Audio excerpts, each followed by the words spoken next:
Општина Кочани ја задеси невидена трагедија во која што 62 млади лица трагично го загубија, на најсуров начин го загубија својот живот. Сочувствува со Кочани не само кочанчани и цела Македонија, верувам и целиот свет со она што се случи. Потполно ни е јасно дека општина Кочани во моментот функционира на едни навистина ексцесни и несоодветни услови во кои што буквално општината е окупирана од инспектори, полицајци, обвинители и се она што следи во вакви ситуации со овие истраги. По мене многу исправно што веде градоначалникот, овој млад човек, што сака во овој временски период, во оваа тешка ситуација, да побора помош од колеги градоначалници, како со совет, така и евентуално со кадровско доекипирање, затоа што неговата општина не функционира во моментов нормално, да помогнеме сите, не само општина Карпош, туку сите што можеме да помогнеме нормално за да функционира општината Кочани. Не е воопшто срамота нешто да не се знае.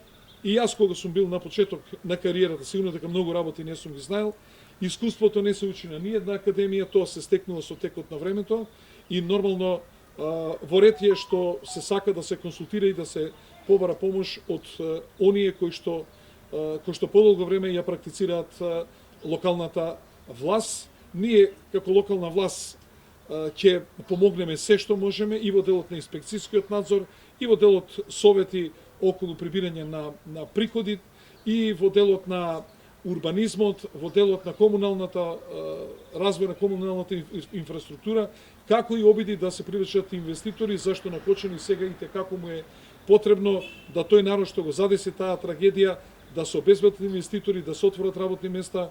Кочани не сме луѓето покрај трагедијата и да бидат раселени.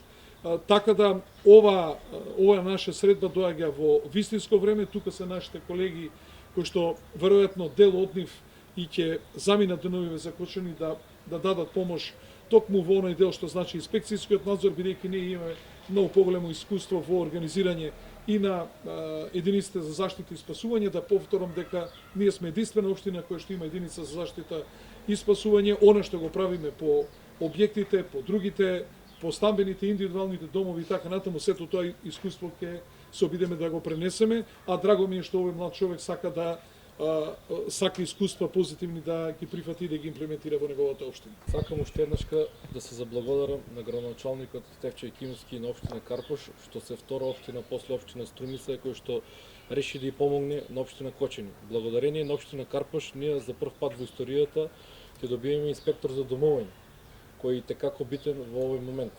Исто така, во делот за безбедност, како што каже градоначалникот, в следниот период приоритетни е безбедноста во градот, бидејќи знаеме дека постојат уште објекти каде што тлее таа опасност која што не дај Боже повторно може да надојде, и ние ќе направиме се за да енергично се справиме со истите проблеми и ќе направиме се за да успееме да се издигнеме од оваа ситуација во која се наоѓаме. Верувајте, потешко не може ни да биде. Меѓутоа, јас свесно се нафатив на оваа ситуација, свесен сум за предизвикот и со максимална поддршка како од колеги градоначалници и кочанската заедница, ние ќе надминеме оваа ситуација и ќе излеземе посилни и попаметни. Значи, процесот мора да го искористиме за да ја научиме лекцијата и да ги смениме навиките.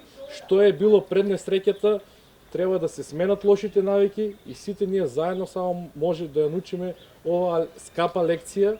Значи, Македонија мора да ги смени сите лоши навики и да ја научи оваа скапа лекција и истите грешки да не се повторуваат во нив. Речете дека има се уште објекти кои што представуваат потенцијална тлеа опасност. За каков тип на објекти станува збор и како планирате да се справите со тоа? Тоа се угостителски објекти кои што се наоѓаат во стамбено деловен простор. Подпишавме меморандум со општина Струмица, таа е неколку месеци пред нас во тој процес, ќе ни помогнат логистички, еве во патот доаѓајќи до самата општина ни стигна и допис од полициска станица дека барат 5 инспектори од општина Кочани за нивните потреби. Значи, ние со помош со полициската станица, со помош на сите служби кои што се функција на државата ќе направиме заедничка акција за да успееме да направиме најмаксимални напори да ја дигнеме безбедноста на повисоко ниво. Значи дека инспекцијски контроли ќе се направат на тие објекти? Во понеделник од 13 часот ќе имаме јавна трибина со сите корисници на јавна површина. Јавната површина е јавен интерес. На таа јавна трибина сите корисници ќе се запознаат со законските прописи. Тоа значи дека ние само ќе го спроведеме законот. Законот е јасен, нема да има никаква толеранција, нема да има никаков компромис, нема да има никакви отстапки.